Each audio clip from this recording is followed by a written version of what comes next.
मुख्यमंत्री तीरथ सिंह रावत की, जो कि कल दिल्ली दौरे पर हैं। जी हां, पीएम मोदी और गृह मंत्री से मुलाकात करेंगे तीरथ सिंह रावत। कई केंद्रीय मंत्रियों से भी उनकी मुलाकात का कार्यक्रम है। 25 मार्च तक दिल्ली में ही रहेंगे सीएम तीरथ सिंह रावत। तो ये अहम खबर, उत्तराखंड के मुख्यमंत्री तीरथ सिंह रावत कल दिल्ली दौरे पर रहेंगे और कल प्रधानमंत्री नरेंद्र मोदी से उन्हें मुलाकात करनी है। साथ ही साथ गृह मंत्री अमित शाह से भी मुलाकात करेंगे और कई केंद्रीय मंत्रियों से भी मुलाकात करने का कार्यक्रम है। 25 मार्च तक दिल्ली में ही रहेंगे मुख्यमंत्री तीरथ सिंह रावत।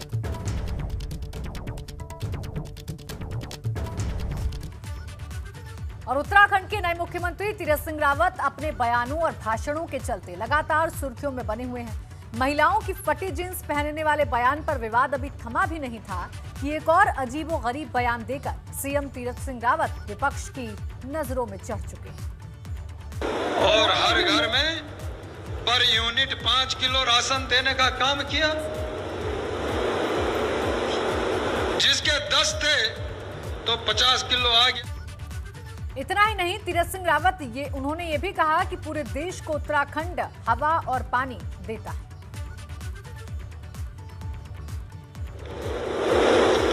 ये उत्तराखंड केवल प्रदेश को नहीं तो देश और दुनिया को हवा भी देता है, पानी भी देता है। यहाँ की पानी और जवानी बेकार न जाए, इसके लिए हम प्रयासरत हैं। इधर तीरथ सिंह रावत के बयान पर प्रदेश के पूर्व मुख्यमंत्री हरीश रावत ने तंज कसा है। हरीश रावत ने कहा कि हमारे राज्य के माननीय मुख्यमंत्री जी और उनका इतिहास का ज्ञान धन्य है। उन्होंने हमको 200 साल तक अमेरिका का गुलाम बना दिया। उनके बयानों पर सिर्फ हंसा जा सकता है और कुछ नहीं। हमारे राज्य के माननीय मुख्यमंत्री धन्य है, इतिहास का उनका ज्ञान। उन्होंने हमको 200 वर्ष अमेरिका का गुलाम बनाया। शायद उनके नज़र में दोनों गोरे, चाहे वो अमेरिका में रह रहे हों या ब्रिटेन में रह रहे हों, एक समान है। कितना अद्भुत है उनकी समझ। उन्होंने कहा कि हमने आपदा में लोगों को इतना दे दिया और इतना बढ़िया चावल दिया जो उन्होंने कभी नहीं देखा। तो देखिए, हरीश रावत ने तो निशाना साधा, लेकिन क्या कुछ कहा था मुख्यमंत्री तीरथ सिंह रावत ने जिस पर विवाद हो रहा है, आइए आपको सुनाते हैं। और हर घर में पर यूनिट 5 किलो राशन देने का काम किया। जिसके 10 थे तो 50 किलो आ गया, 20 थे तो क्विंटल आ गया, 2 थे तो 10 किलो आ गया। लोगों ने स्टोर बना लिए, खरीदार सामने ढूंढ लिए। इतना बढ़िया चावल आया, कभी अपने आप भी लिया नहीं सामान्य जीवन में, आपदा के शब्द। लेकिन उसके बाद भी एक दूसरे से जलन होने लगी कि मुझे तो 2 है तो 10 किलो मिला, 20 वाले को क्विंटल क्यों मिला, इसको क्यों 20 मिला। भैया, इसमें दोष किसका? उसने 20 पैदा किए, आपने 2 पैदा किए तो उसको 1 क्विंटल मिलना। अब इसमें जलन काहे का? जब समय था तब आपने 2 ही पैदा किए, 20 क्यों नहीं किया? काहे का जलन भाई? लेकिन मोदी जी ने सबको एक भाव से देखा। हमारे प्रधानमंत्री नरेंद्र मोदी ने हमको बचाने का काम तो किया है, लेकिन हमने उसका पालन भी किया। जब उन्होंने कहा कि मास्क लगाओ, सैनिटाइज लगाओ, हाथों को बार बार धोने का काम करो, सोशल डिस्टेंस बनाओ, लोगों ने किया और उसी के कारण बचे भी। और हर घर में पर यूनिट 5 किलो राशन देने का काम किया। जिसके 10 थे तो 50 किलो आ गया, 20 थे तो क्विंटल आ गया, 2 थे तो। और अब खबर आजमगढ़ से है, जहां सिपाही ने गोली मारकर खुदकुशी कर ली। आजमगढ़ रोडवेज परिसर में खुद को गोली मारी है। लाइसेंसी राइफल से खुद को गोली मारी है। रोडवेज परिसर में हड़कंप मच गया। खुदकुशी करने वाले सिपाही का नाम अभिषेक पांडे है, जिसने अपनी लाइसेंसी राइफल से खुद को गोली मार ली और खुदकुशी कर ली। हालांकि कारण अभी तक सामने नहीं आ पाया है कि किन कारणों की वजह से सिपाही ने खुदकुशी की। सूचना मिली थी कि रोडवेज परिसर में जो उसकी बाउंड्री वाल है उसके किनारे पर एक व्यक्ति ने खुद को गोली मारकर आत्महत्या कर ली है। इस पर तत्काल पुलिस यहां पर पहुंची। चौकी रोडवेज के भी कर्मचारी पहुंचे और मैं भी यहां पर आया हूं। फील्ड यूनिट को भी बताया गया। यहां पर एक व्यक्ति जिसके सिर में गोली लगी हुई थी वो यहां पर पड़े थे और उनके पास एक राइफल जो कि लाइसेंसी प्रतीत हो रही थी वो वहाँ पर पड़ी हुई थी। उससे अपने सिर में गोली मारकर आत्महत्या कर ली। बाकी सभी जो जितने भी बिंदु हैं सब पर जांच की जा रही है। जो भी बात सामने आएगी उसको अवगत कराया जाएगा। और अब बात जालौन की, जहां चलती हुई कार आग का गोला बन गई। दंपति सहित 4 बच्चों को बचाया गया। कदौरा थाना क्षेत्र के ग्राम बबीना के पास की घटना है। तस्वीरें हम आपको दिखा रहे हैं। दंपति सहित 4 बच्चे हालांकि बचा लिए गए, जरूर राहत की बात रही, लेकिन कार किस तरीके से आग का गोला बन गई वो ऊंची ऊंची उठती लपटें आग की बताने के लिए काफी हैं। कार सवार सभी को सुरक्षित बाहर निकाल लिया गया, ये जरूर राहत की बात रही। चलती कार आग का गोला बन गई, जिसकी तस्वीरें भी आपके सामने।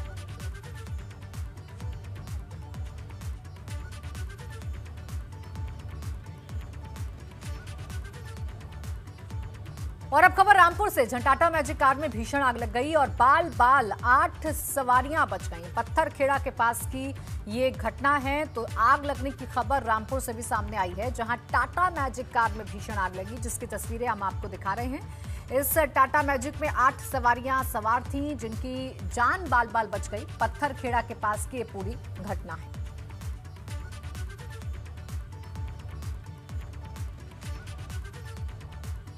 और बलिया के स्वाट टीम और पुलिस ने बलिया के बिहार के बॉर्डर के बैरिया थाना क्षेत्र के नौरंगा गांव में छापेमारी कर एक घर से एक कार्बाइन और भारी मात्रा में कारतूस समेत कुछ असलहों के लाइसेंस बरामद कर 2 अपराधियों को गिरफ्तार किया है।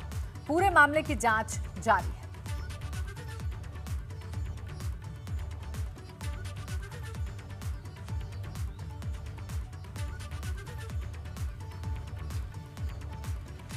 तो एक मकान में छापेमारी की गई है। कार्बाइन और भारी मात्रा में कारतूस यहां से बरामद किया गया है। तस्वीरें उस वक्त की आप देख रहे हैं जब पुलिस छापेमारी करने के लिए पहुंची और पुलिस ने 2 आरोपियों को गिरफ्तार भी कर लिया। स्वाट टीम और बलिया पुलिस की कार्रवाई।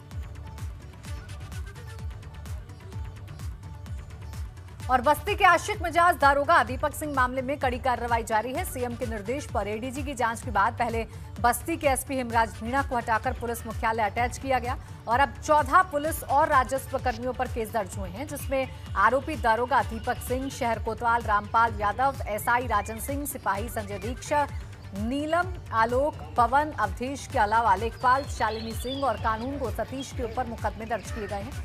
इसके अलावा 2 से 3 अज्ञात लोगों पर भी केस दर्ज किया गया है। ये मामला सदर कोतवाली के पोखर भिटवा गांव का है, जहां दारोगा दीपक सिंह ने लॉकडाउन में चेकिंग के दौरान पीड़िता का मोबाइल नंबर लेकर उस पर अश्लील मैसेज भेजने लगा। जब लड़की ने ऐतराज जताया तो दारोगा ने पीड़िता के परिजनों पर एक के बाद एक 8 मुकदमे दर्ज करवा दिए। जब ये मामला सुर्खियों में आया तो खुद सीएम योगी ने इस केस में एडीजी को जांच करने के निर्देश दिए। देखिए, अभी जांच जारी है। हम लोग मौके पे आए थे और जो विवाद का कारण जो चक रोड है उसका निरीक्षण किया है। मेरे साथ कमिश्नर बस्ती, आईजी बस्ती और जिलाधिकारी भी थी, एसपी संत कबीरनगर भी थे। तत्पश्चात हम लोगों ने जो विभिन्न पक्ष हैं इसके अंतर्गत सभी के बयान दर्ज किए हैं और जिसमें जो शिकायतकर्ता हैं जिन्होंने शिकायत की थी वो जिसके विषय भी थी और जो दूसरा पक्ष है उन लोगों के बयान लिए गए हैं। जो इंडिपेंडेंट यहाँ पर विटनेसेस हैं उन लोगों के बयान लिए गए हैं। जो सरकारी कर्मचारी रहते हैं उनसे भी बयान लिए गए हैं और अभी जांच जारी है। अभी कई लोगों के बयान बाकी हैं। उन लोगों के बयान होने के बाद ही किसी तथ्य या निष्कर्ष पे निकला जा सकता है। और गोरखपुर में हैरान कर देने वाला मामला सामने आया है। यहाँ पर पड़ोस के जिले से वीआईपी ड्यूटी पर आए दारोगा ने होटल के कमरे में वेटर को बंद कर लिया और उसके साथ अश्लील हरकत करने लगा। वेटर के शोर मचाने के बाद होटल मैनेजर और अन्य लोगों ने वहां पहुंचे। बाद में दारोगा ने वर्दी का रौब दिखाकर खूब बवाल किया। होटल प्रबंधन ने इसकी सूचना पुलिस को दी। मौके पर पहुंची पुलिस को भी नशे में धुत दरोगा रौब दिखाने लगा। पुलिस ने उसे काफी मशक्कत के बाद काबू में कर गिरफ्तार किया है। ये ड्यूटी में जनपद महाराजगंज से इंस्पेक्टर विनोद कुमार यादव गोरखपुर आए हुए थे और बबीना होटल में रुके थे। कक्ष संख्या 211 में इन्होंने खाना मांगने के बहाने वेटर को बुलाया और उसके साथ अश्लील हरकत करने की कोशिश की, जिसके संबंध में थाना कोतवाली पर मुकदमा पंजीकृत किया गया है और गिरफ्तार। और शातिर बदमाश और माफिया के खिलाफ पुलिस प्रशासन की कार्रवाई लगातार जारी है। शातिर अपराधी सुनील राठी, धर्मेंद्र किरठल और अमरपाल लोहारा के बाद अब बागपत के दोघट थाना क्षेत्र के गांगनौली गांव में गैंगस्टर सतवीर राठी की 25 लाख रुपए की संपत्ति कुर्क कर ली गई है। सतवीर राठी पर हत्या, जानलेवा हमले के 4 मुकदमे और उसके बेटों पर 2 दर्जन से ज्यादा मुकदमे दर्ज हैं। इस दौरान भारी संख्या में पुलिस बल तैनात रहा। थाना दोघट क्षेत्र के ग्राम गांगनौली में सतवीर सिंह के संपत्ति को आज जब्तीकरण किया गया है। ये इनका आपराधिक इतिहास था और गैंगस्टर में इनके विरुद्ध 14A की कार्रवाई की गई है। इनके ऊपर हत्या और गैंगस्टर जैसे संगीन अपराध दर्ज थे। इनका एक पुत्र प्रमोद गांगनौली पहले 2.5 लाख रुपए का इनामी भी रह चुका है और गैंगस्टर में इनके खिलाफ ये 14A की कार्रवाई के तहत इनके आज 3 मकान पे जब्तीकरण हुआ है। और भारतीय किसान यूनियन के राष्ट्रीय अध्यक्ष नरेश टिकैत अमरोहा पहुंचे, जहां वो शहजादपुर गांव में आयोजित किसान महापंचायत में शामिल हुए। इस दौरान यहां उनका भव्य स्वागत हुआ। महापंचायत में करीब 10,000 से ज्यादा किसान आए। नरेश टिकैत ने कहा कि सरकार किसानों के साथ वार्ता नहीं, मजाक कर रही। हो ही रही, जगह जगह महापंचायत हो रही। सरकार की गलत नीतियां जो किसानों ने इस तरह से किसानों को इन्होंने फुटपाथ पर खड़े कर दिए कि किसान की जितनी समस्या है, गन्ने की है, धान की है, गेहूं की है, आलू की है, बिजली की समस्या है, तो किसान कहाँ कहाँ अपनी बात कहे। तो ये नौबत सरकार ने तोड़ा दी। और प्रगतिशील समाजवादी पार्टी के अध्यक्ष शिवपाल यादव जब भी मौका मिलता है मुख्यमंत्री योगी की तारीफ कर ही देते हैं। उन्होंने कहा कि सीएम योगी की ईमानदारी पर कोई शक नहीं, वो भागदौड़ और मेहनत भी खूब करते हैं, लेकिन दिक्कत यह है कि उनके समय में नौकरशाही बेलगाम है। साथ ही उन्होंने कहा कि गैर भाजपा पार्टियों को मिलकर भाजपा को हटाने की कोशिश करनी। योगी जी के बारे में तो मैं कई बार बोल चुका हूँ, ईमानदारी पर उनकी पर हमें कोई शक नहीं, मेहनत भी करते हैं, मेहनत भी बहुत करते हैं, भाग दौड़ बहुत करते हैं, लेकिन जितनी भी पूरे प्रदेश की नौकरशाही बेलगाम है, भ्रष्टाचार चरम सीमा पर है। हाल ही में भारतीय जनता पार्टी के लिए प्रदेश कार्यकारिणी सदस्य के रूप में मनोनीत हुए भोजपुरी फिल्म स्टार अखिलेश दिनेश यादव निरहुआ के आगमन पर आजमगढ़ में उनका जगह जगह स्वागत किया गया। अखिलेश यादव के बार बार तंज कसने पर निरहुआ ने कहा कि अखिलेश जी सबसे पहले आजमगढ़ का ख्याल रखें, क्योंकि यहाँ के लोगों ने उनको सांसद बनाकर भेजा है। उनके पास केवल एक ही मुद्दा है, मोदी जी, योगी जी और भाजपा का विरोध करना। इसके अलावा उनके पास कोई काम नहीं। तो कहने की बात है और वो कहेंगे, क्योंकि करने में और कहने में बड़ा फर्क होता है। जो भारतीय जनता पार्टी की सरकार ने किया है उत्तर प्रदेश में, वो पूरी दुनिया ने देखा है और इस वजह से आज माननीय मुख्यमंत्री योगी आदित्यनाथ जी भारत के नंबर 1 सीएम बने हैं। तो भाई इसके पहले वो सीएम रह चुके हैं, तो उनको थोड़ा बुरा लग रहा है, तो कटाक्ष कर रहे हैं। प्रदेश में रविवार हादसों का रविवार साबित हुआ। आज कुछ जगहों पर दर्दनाक हादसे सामने आए। पहले तस्वीर भदोही से सामने आई, जहां राष्ट्रीय राजमार्ग 19 स्थित टोल प्लाजा के पास एक कार हादसे का शिकार हो गई, जिसमें सवार 6 लोगों में से 3 की मौत हो गई, जबकि 3 युवक गंभीर रूप से घायल हो गए। वहीं दूसरी तस्वीर हाथरस की है, जहां एक प्राइवेट स्लीपर बस और ट्रक की आमने सामने भिड़ंत हो गई। इसमें दोनों वाहन चालक समेत 10 से ज्यादा यात्री घायल हो गए। ये बस जयपुर के बरेली जा रही थी और ट्रक कासगंज से सिकंदराराव की ओर जा रहा था। यह हादसा सिकंदराराव क्षेत्र में मथुरा बरेली मार्ग पर खेमगढ़ी गांव के पास हुआ। और शामली में हर्ष फायरिंग के समय एक युवक को गोली लगी, जिसकी इलाज के दौरान मौत हो गई। घटना के बाद मृतक के भाई ने आरोपी के खिलाफ मुकदमा दर्ज कराया है। मामला आदर्श मंडी थाना क्षेत्र के सिलावर गांव का है, जहां घुड़चड़ी के समय गांव का ही एक युवक शराब के नशे में बुल्लू तमंचे से हर्ष फायरिंग कर रहा था, जिसमें गोली सोनू को लग गई।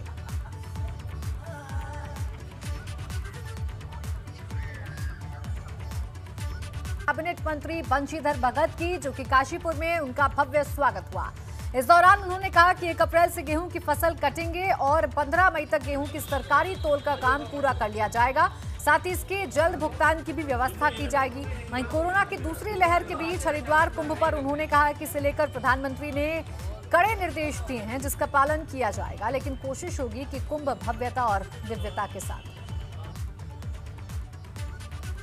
तो जो धान का पैसा अभी रुक गया है, गलतियां दोनों तरफ से हुई, किसान की तरफ से भी और विभाग की तरफ से। पोर्टल पे नहीं चढ़ा, जिसके कारण दिक्कत हो रही। मैं कोशिश करूंगा कि उसको कैबिनेट में लाके उसको ठीक करने का प्रयास हो और किसानों का मूल्य मिले। सर, दूसरा सामने हमारी गेहूं की फसल है। गेहूं की फसल के लिए मैंने कल खाद्य विभाग की बैठक बुलाई थी।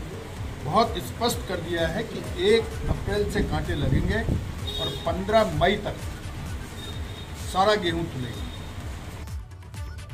हाल ही में ईडी के डिप्टी डायरेक्टर पर हुए हमले को देखकर सहिया के आसपास करीब 25 गांव के लोगों ने एक महापंचायत बुलाई, जिसमें पकड़े गए सभी आरोपियों की जमानत नहीं कराने का फैसला लिया गया।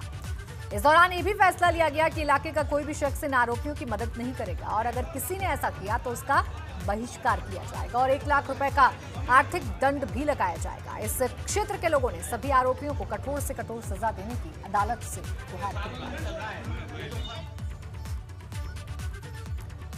उत्तराखंड के तमाम क्षेत्रों में होली का रंग सिर चढ़कर बोल रहा है। नैनीताल के भीमताल में ऐसी ही होली देखने को मिली, जहां महिला फौजी और भाभी का स्वांग रचती हुई नजर आई। दरअसल यहां होली गायन का कार्यक्रम था, जहां महिला होलियारों ने परंपरागत होली गायन के साथ नई शैली में गायन करती नजर आई।